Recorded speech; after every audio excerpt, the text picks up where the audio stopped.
Dear students, today we learn the paired t-test. Paired t-test. It is a type of t-test.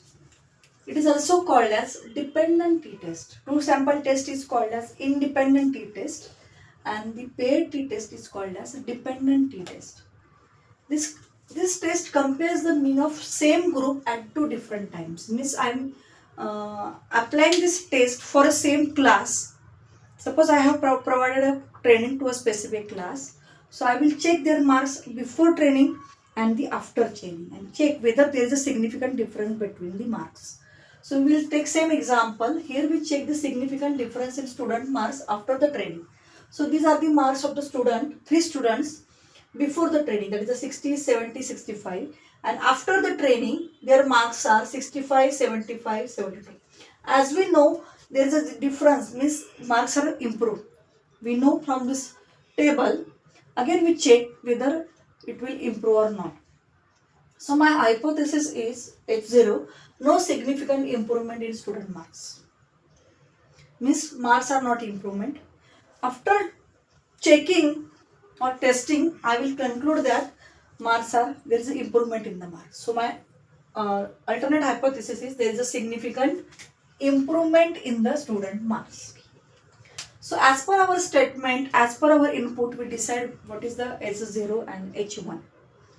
So as this is the improvement, here we use the word improvement.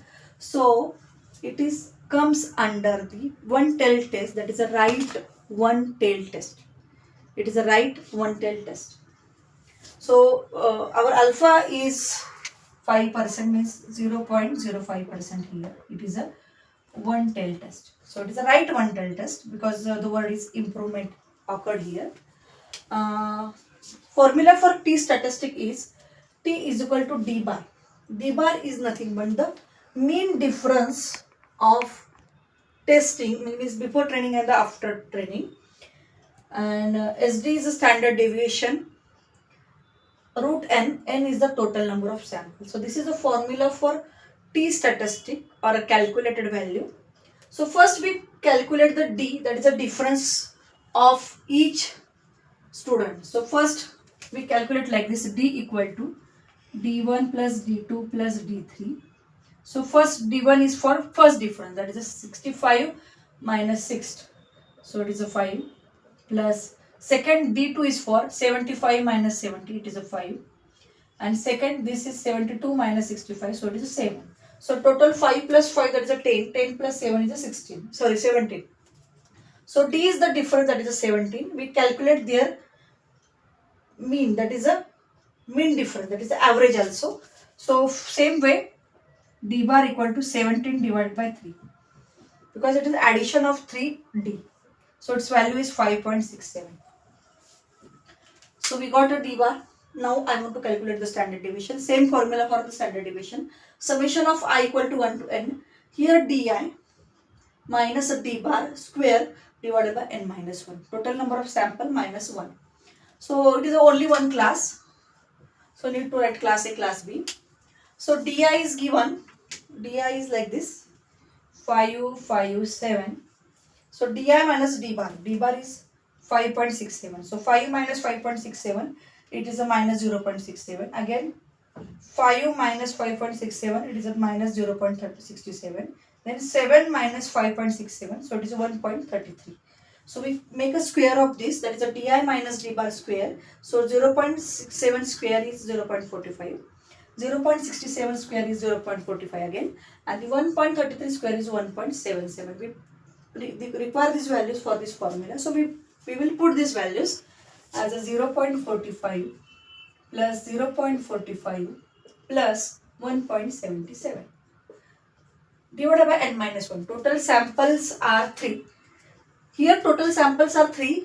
I will check their result before training and the after training. So it is a 3 minus 1, that is a 2. So its addition is 2.67 divided by 2. Its calculation is 1.34. So here I will require the square root of 1.34. So answer is 1.15. So this is the answer for standard deviation. Now I will put these values in the t statistic. D bar value is 5.67. Value of SD Value of SB is 1.15 and N is the total number of sample, that is a 3. So 5.67 divided by this answer is 4.93. Now root 3 is go to the up as per our regular calculation. So root 3 will be here and it is here is a 1. So we write down 4.93 into root 3. Value of root 3 is 1.732. So I will perform the multiplication of 4.93 and the 1.73. So last answer is 8.54. This is my calculated value. This is my calculated value. Now I will calculate the critical value.